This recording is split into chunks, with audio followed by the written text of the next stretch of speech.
Hello friends, welcome back to your study with smart friends, आज की इस video में मैं लेके आई हूँ लुईस एंड बायोलॉजी, जिसमें कि आज हम लोग पढ़ने वाले हैं चैप्टर 12 जंतु विज्ञान की शाखाएं। और इसके पहली वाली वीडियो अगर आपने नहीं देखी है फ्रेंड तो जाके टेस्ट लगा लीजिए।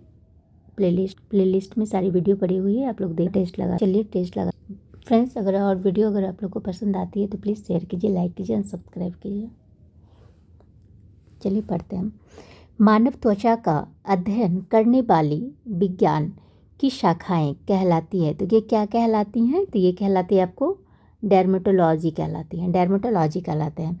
अस्थियों का अध्ययन विज्ञान की किस शाखा के अंतर्गत किया जाता है? तो ये किसके अंतर्गत किया जाता है? तो ये किया जाता है आपको ऑस्टियोलॉजी के अंतर्गत किया जाता है, ऑस्टियोलॉजी। जीवों के संक्रमण के विरुद्ध प्रतिरोध का अध्ययन किया जाता है। तो ये किसके अंदर किया जाता है? तो ये किया जाता है आपको इम्यूनोलॉजी में। पैलियोंटोलॉजी के अंतर्गत किसका अध्ययन किया जाता है? बताइए आप लोग भी। तो ये हो गया आपको जीवाश्म का अध्ययन किया जाता है। कीड़ों के अध्ययन को कहते हैं। तो कीड़ों के अध्ययन को क्या कहते हैं? तो ये कहते हैं आपको एंटोमोलॉजी कहते हैं। तितलियों के अध्ययन को कहलाता है। तितलियों का अध्ययन कहलाता है। तो ये क्या कहलाता है? तो ये कहलाता है आपको लेपिडेटेरियोलॉजी। मछलियों से संबंधित अध्ययन कहलाती हैं। तो ये क्या चीज़ अध्ययन कहलाती हैं? तो ये हो गया आपको एक्थियोलॉजी होगा ये। ऑर्नियोथोलॉजी में किसका अध्ययन किया जाता है? तो ये बताइए आप लोग, किसका अध्ययन किया जाता है? तो ये हो गया आपको पक्षी का अध्ययन किया जाता है। हॉस्टोलॉजी किससे संबंधित है? तो हॉस्टोलॉजी हो गया आपको उत्तक से संबंधित है। घाव का अध्ययन क्या कहलाता है? तो ये घाव का अध्ययन क्या कहलाता है बताइए? तो ये हो गया आपको ट्रोमेटोलॉजी। कैंसर संबंधी रोगों का अध्ययन कहलाता है। तो ये क्या कहलाता है? तो ये कहलाता है आपको ऑर्कोलॉजी कहलाता है। मोलस्का समुदाय के जंतुओं के कवच का अध्ययन कहलाता है। तो ये क्या कहलाता है? तो ये कहलाता है आपको कॉन्कोलॉजी कहलाता है। वंशागति के नियमों के अध्ययन को कहते हैं। तो क्या कहते हैं? तो ये कहते हैं आपको आनुवांशिकी कहते हैं। नेक्स्ट क्या है? मनुष्य के वातावरण को सुधारने में नस्ल सुधारना कहलाता है। तो ये क्या कहलाता है? नस्ल सुधारना। तो ये हो गया आपको यूथेनिक्स कहलाते हैं। नलिका विहीन ग्रंथियों का अध्ययन करने वाली जंतु विज्ञान की शाखा को कहते हैं। तो ये कहते हैं आपको एंड्रोक्राइनोलॉजी को कहते हैं। उस विज्ञान को जो आनुवांशिकता के नियमों द्वारा मानव जाति की उन्नति का अध्ययन करता है कहते हैं उसको। तो उसको क्या कहते हैं? तो ये कहते हैं आपको यूजेनिक्स कहते हैं। कीट से संबंधित जीव विज्ञान की शाखा कहलाती है। तो क्या कहलाती है? तो ये कहलाती है आपको इंटेमोलॉजी कहलाते हैं। मछलियों तथा उनसे संबंधित उद्योगों का अध्ययन कहलाता है। तो ये क्या कहलाता है? तो ये कहलाता है आपको इक्थियोलॉजी कहलाता है। जंतु विज्ञान की वह शाखा जिसके अंतर्गत जंतु की बाह्य आकृति एवं बाह्य संरचना का अध्ययन किया जाता है कहलाता है। तो ये क्या कहलाता है? तो ये कहलाता है आपको मॉर्फोलॉजी।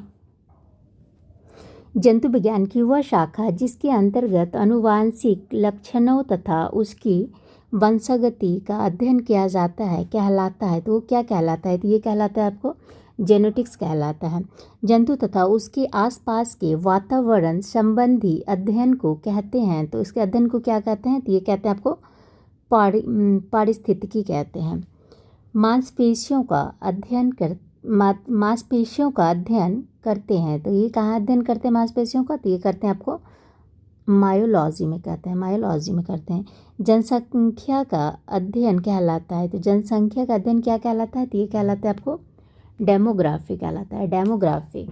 मधुमक्खियों का पालना कहलाता है, मधुमक्खियों का पालना कहलाता है आपको एपीकल्चर कहलाता है। रेशम पालन कहलाता है, रेशम पालन कहलाता है, तो ये कहलाता है आपको सेरीकल्चर कहलाता है। उत्तकों की त्वचा, उत्तकों की रचना के अध्ययन से संबंध विज्ञान कहलाता है, तो ये क्या कहलाता है, तो ये आपको कहलाता है हिस्टोलॉजी, हिस्टोलॉजी कहते हैं। उत्तकों की रचना को हिस्टोलॉजी कहते हैं। विज्ञान की शाखा न्यूरोलॉजी से कौन सा अंग का अध्ययन किया जाता है, तो न्यूरोलॉजी से कौन सा अंग का अध्ययन किया जाता है, बताइए आप लोग। तो ये हो गया आपको स्नायु तंत्र का किया जाता है। जेरेंटोलॉजी निम्नलिखित में से किसके अध्ययन से संबंधित है, तो ये किसके अध्ययन से संबंधित है, तो ये हो गया आपको वृद्ध से। पीडियाट्रिक्स निम्नलिखित में से किसके अध्ययन से संबंधित है, तो ये किसके अध्ययन से संबंधित है, तो ये हो गया आपको शिशु के रोग से संबंधित। टिश्यू कल्चर का अध्ययन किसके लिए उपयोगी है, तो टिश्यू कल्चर का अध्ययन किसके लिए उपयोगी है, तो ये हो गया आपको अनुवांशिकी के लिए है। ऑन्कोलॉजी किसका अध्ययन है, तो ऑन्कोलॉजी किसका अध्ययन है, तो ये हो गया आपको कैंसर का अध्ययन है। जेनेटिक्स में किसका अध्ययन किया जाता है, तो जेनेटिक्स में आपको अनुवांशिकता एवं गुणवत्ता का अध्ययन किया जाता है। अनुवांशिकी किससे संबंधित है, तो अनुवांशिकी किससे संबंधित है, तो ये हो गया आपको अनुवांशिकता से संबंधित है। जनसंख्या के अध्ययन को क्या कहते हैं, तो जनसंख्या के अध्ययन को क्या कहते हैं, तो ये कहते हैं आपको डेमोग्राफी कहते हैं। रक्त में एंटीबॉडी एवं एंटीजन के अध्ययन को क्या कहते हैं, तो क्या कहते हैं, तो ये हो गया आपको सीरोलॉजी कहते हैं, सीरोलॉजी। पारिस्थितिक विज्ञान इकोलॉजी का किससे संबंध है, इकोलॉजी का किससे संबंध है, तो ये हो गया आपको शरीर संरचना और वातावरण से संबंधित है। एरेनियोलॉजी किसका अध्ययन है, तो ये किसका अध्ययन है, तो ये हो गया आपको मकड़ों का अध्ययन है। Thank you friends, I hope कि अगर वीडियो पसंद आती है तो प्लीज़ शेयर कीजिए, लाइक कीजिए, सब्सक्राइब कीजिए। Thank you.